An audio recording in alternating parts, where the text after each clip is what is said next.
and it's Red Bow Tie trying to hold the lead. Color Me Best looking for some racing room. Noble Ability on the outside is third. Taser Gun is trapped in. It's Red Bow Tie with an eighth of a mile to come. Color Me Best now tips to the outside. BJ's Whirlwind closing in late. It's Red Bow Tie who's game. Color Me Best charging hard on the outside. Red Bow Tie, Color Me Best. Red Bow Tie guts it out to win it.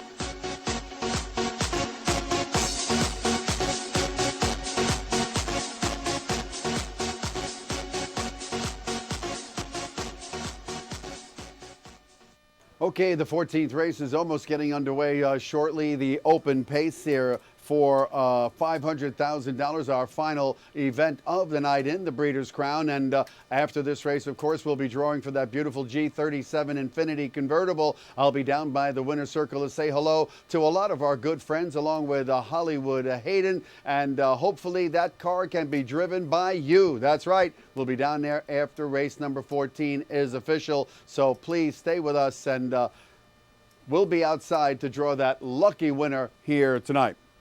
Right now, we'll take a look in the paddock for the 14th race. We're going to zoom in on the richest pacer of all time in harness racing's richest $5 million winner, and there he is. There's Foiled again, the very tough 9-year-old, and I'll tell you what, you can never count this customer out of any race.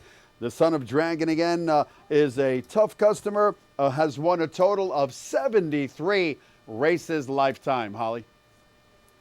Yeah, what a tough customer. Well, let's see. If he wins, he goes past Ferren all time. That's the highest earner ever in harness racing, trotter or pacer. He's got to win to do it. He's never won a Breeders' Crown race, which is almost impossible to believe. Okay, Ken Workington spoke with Yannick Gingras last week after the eliminations. Let's see what he had to say. Yannick, another methodic steamroll effort from this horse. It just seems like he just doesn't stop. No, he doesn't. I mean, it's been so many years in a row. Like, no, we think he's done, and he just keeps coming back. But that was probably as sharp as he's been in a long time.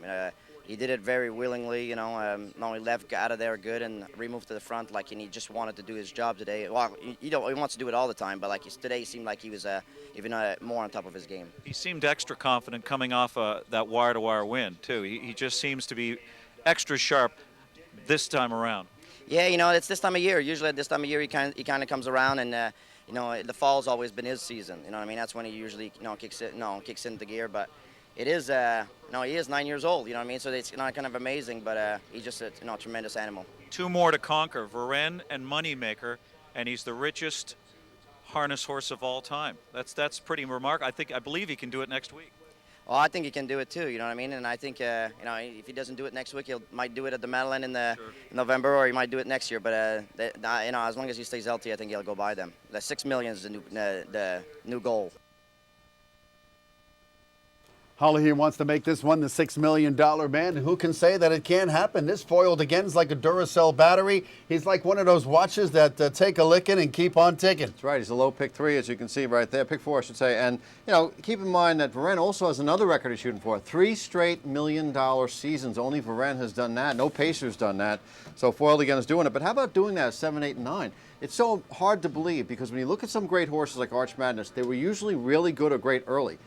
And then they continued on or recaptured it. Here, Foiled again was not. As a 3-year-old, he lost his last 17 starts. Burke and Yannick trying to hook up once again in here. This is owned by the Ron Burke stable in Weaver Buscemi. And don't forget my very good friends in Florida, the JJK stable. That's right, Jay, Joe, and Kevin Corey. And my friend Jay Corey, you know him, Holly.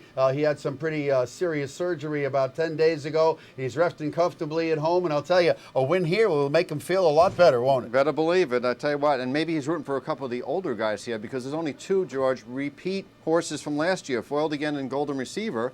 And there's also a horse on this card. Only one son of Western Hanover is on the card. He's number 1, Clear Vision, also out of the Burke stable. So maybe a little bit of veteran committee deal going on here in the finale. Okay, we have a few minutes now before the call to the post for our 10th and open pace here for $500,000.